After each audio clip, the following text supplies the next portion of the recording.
The observation deck of the Galactic Wildlife Preserve Station trembled as the Crithian thunderbeast collapsed onto its side. Dust clouds erupted from the impact, obscuring the massive creature that measured nearly 40 meters from snout to tail. Its crystalline scales, once shimmering with bioluminescent patterns, had dulled to a sickly gray. Dr. Zex Thulos, the station's chief veterinary xenobiologist, wrung all four of his manipulator appendages in distress. His compound eyes flickered with stress patterns that his species displayed only in moments of utter hopelessness.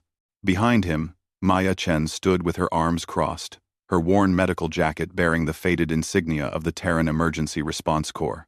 The prognosis remains unchanged. Zex Thulos chittered, his translator rendering his despair into flat standard. Crithian biology operates on quantum-locked cellular processes.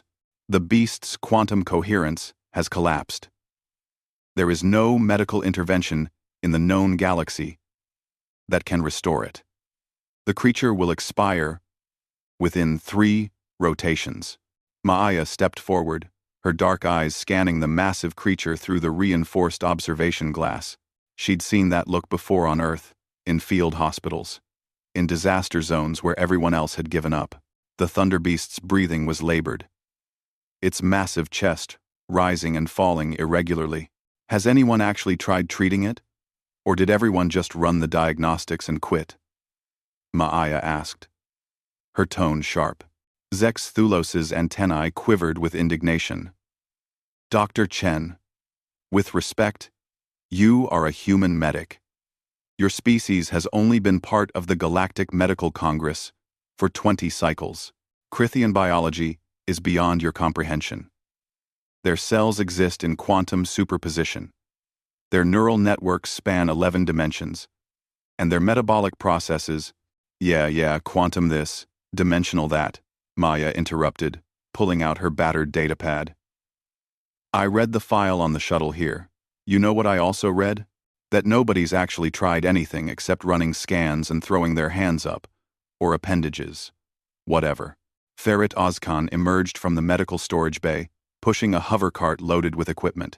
The Turkish engineer had worked with Maya on 6 different worlds, and he'd learned to recognize that particular glint in her eye. It meant she was about to do something that would either be brilliant or get them both fired. Usually both. Got everything you asked for, Ferit said, parking the cart beside her. Though I gotta say, Maya, requisitioning a plasma welder, a quantum scanner, and a coffee maker seemed like a weird shopping list.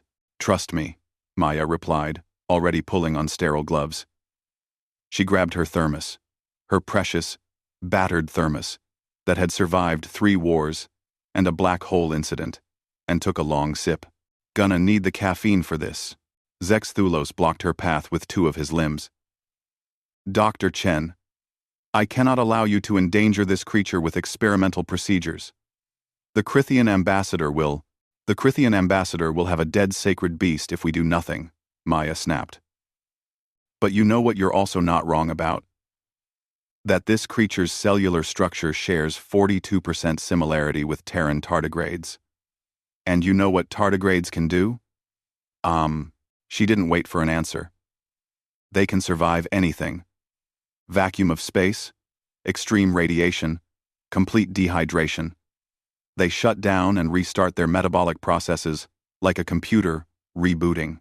That's what we're going to do here. Ferit whistled low. You want to turn it off and turn it back on again? That's your medical strategy? Basically, Maya said, grinning. Zex, your scans show the quantum coherence collapsed in the beast's primary neural cluster, right? What if we don't try to restore the coherence? What if we force a complete metabolic shutdown, put it into a state so close to death that its cells have to reset their quantum state from scratch? Zex Thulos's optical organs widened. That's insane. The shock alone would kill it. The metabolic cascade, the neural damage, would all be problems if we were dealing with normal biology, Maya agreed. But this thing evolved on a planet with quantum storms that regularly scramble molecular structures. It has to have built-in reset mechanisms. We just need to trigger them. Maya. Maya. Maya. Maya. She pulled up holographic displays, fingers flying across the interface. Ferret, I need you to modify the plasma welder to emit precisely calibrated quantum pulses. We're going to send a controlled wave through the beast's primary neural cluster. That could fry every synapse it has, Zexthulos protested. Or, Maya countered, it could force a complete system reset, just like the quantum storms back on its homeworld. Look at the geological records. Juvenile thunderbeasts regularly get caught in these storms. It's probably part of their natural development cycle. Ferret was already working, his hands moving with practiced precision across the welder's control panel. You know, for a crazy plan, this actually has some logic to it. That's the nicest thing you've said to me all week, Maya replied. She turned to Zexthulos. I need your authorization to enter the enclosure. And I need you to trust me. I've brought back patients from states you wouldn't believe. I've restarted hearts that had been stopped for 7 minutes. I've walked into field hospitals where everyone said there was no hope, and I've walked out with survivors. The alien veterinarian was silent for a long moment, his complex eyes processing countless calculations. His translator spoke. If this creature dies, because of your intervention, the political ramifications will be severe. And if it dies because we did nothing? Maya challenged. Zexthulos made a gesture that his species used to indicate acceptance of chaos. The authorization is yours. But Dr. Chen, the coffee. Why did you need the coffee maker? Why? Maya picked up her thermos and took another long drink. Because I don't do miracles without caffeine. It's a human thing. 3 hours later, Maya stood in the enclosure, dwarfed by the thunder beast's massive form. Ferret had positioned the modified welder at precise coordinates around the creature's head, creating a 3-dimensional grid of quantum pulse emitters. Every sensor on the station was trained on them. Ferret, status? Maya called out. All emitters green, pulse sequences locked. Just say when, Maya. She placed her hand on the thunder beast's scales. They were cold, far colder than they should be. The creature's breathing had slowed to nearly nothing. They were running out of time. Zex, you monitoring the quantum field fluctuations? Affirmative. Dr. Chen, I must note that the probability of success is... Don't care about the numbers right now, Maya interrupted. She thought of all the times she'd heard impossible in her career. The mining accident on Kepler 442b where she'd saved 17 workers from toxic atmosphere exposure. The viral outbreak on the generation ship where she'd synthesized a cure from local fungi. The time she'd performed surgery during a gravity well collapse. Impossible just meant nobody had figured it out yet. Hit it, Ferret. The quantum pulses fired in sequence. Invisible waves of energy that caused reality itself to shudder. The thunder beast convulsed, its massive body spasming as every cell was forced into a state of quantum uncertainty. Alarms blared across the station. Zexthulos was shouting something in his native language that the translator was refusing to process. The creature went completely still. For 10 seconds, nothing happened. Maya's heart hammered in her chest. Maybe she'd been too confident. Maybe. The thunder beast's scales flickered. Once. Twice. Then, like a cascade of stars igniting across a night sky, the bioluminescent patterns blazed back to life. Brighter than before. The creature's chest expanded with a deep, powerful breath. One massive eye opened, focusing on Maya. She could have sworn it looked grateful. Quantum coherence restored, Zexthulos whispered, his voice filled with awe. Neural activity, normal. Metabolic processes stabilizing. It's impossible. But it's happening. The thunder beast rose to its feet, shaking its massive head.